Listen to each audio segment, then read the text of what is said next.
No, I mean, definitely not. You know, it's so challenging wearing the suits, and it's something that you can get used to. I don't know if it's ever we really conquered the idea of just traipsing around in the suits, but they were such a cool.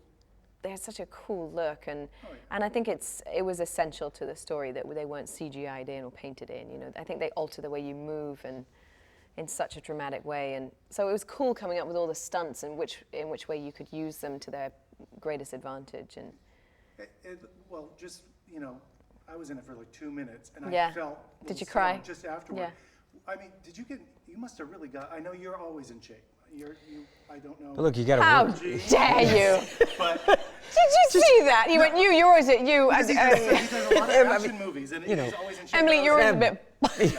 You know, but you got fit. But I got fit for this one. Now, look, I mean, it took, yeah, it was very unique you had to get in a different kind of shape for this kind of thing. And I spent a lot of time with the research and developing ahead of time this suit to see, you know, what is possible, what is that action going to be like, and really to develop the character of that suit and develop, you know, look at how's the character of the film and the characters, you know, how are they going to develop throughout the film. So I got in very early on that. What did you have to do to just get it? Because you must have had a regime or something. I did, yeah. From start to finish, rebuilt it from the ground. Yeah, God, 'cause she needed it. Yeah. It's like Formula One. Blood. No, I trained for 3 months beforehand, so I transformed from being enormous to being, yeah, just kidding. No, I did do a lot of different kinds of training, like gymnastics and Krav Maga and sprinting and weight training, all of it. It paid off. Thank you. The one thing I didn't realize, you don't. Those things aren't hydraulic. They are in the movie, but Yeah. not in real life. So, No. But I think that is one of the reasons they could lose the war, though, because you wouldn't be able to sit down.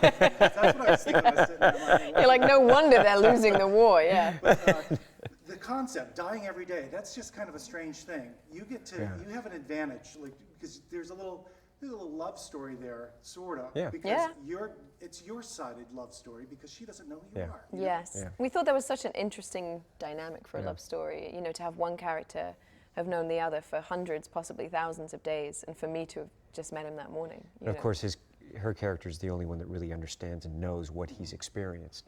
It does unite them, that Yes. they are the only two people in the world who this has happened to, you know. But you see the spark in you.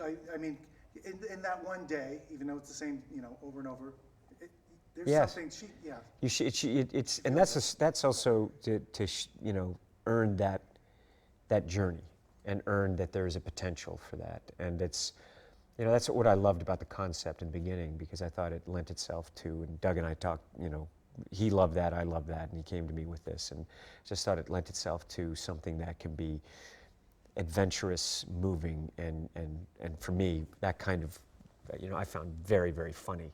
You know, first of all, playing this unlikely hero, this guy who, not in a million years would he ever see himself on that beach. It's just not in his fabric as a human being to be out there. And then you have that journey that he ends up, you know, trying to blackmail a general who wants to send him to the beach, and then he gets sent.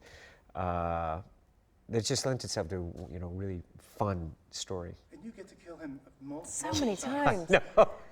She's just a merciless She murderer. just loved it. It was like, she was like, I think, we got it. We got it. I always felt she was operating from a practical level. You know, she's a practical murderer. You know, if he's lost his... Because she didn't even think of it as murder. It was like just resetting. Like just resetting. Like, he's broken his leg. He's useless to her today, so let's just start again. Because like a horse. That training, I I love training scenes in movies. I love them. And I love sequences, so and cool. I've done them and to do it in various different ways, you know, in Samurai but this one was, I thought, oh, this is going to be so much fun, because we're coming up with how many different ways can this guy die or get injured. What's the most violent way that he can die? And I was saying to this Doug, as we kept working on it, Doug and I was finally like, look, this is Wile E.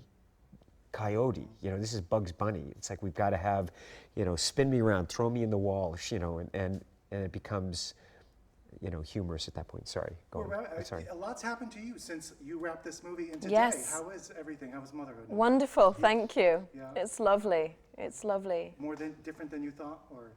I mean, more, you know, because I don't know if it's anything you can plan for. It's such an incredibly existential, crazy thing, and I love it. I love it.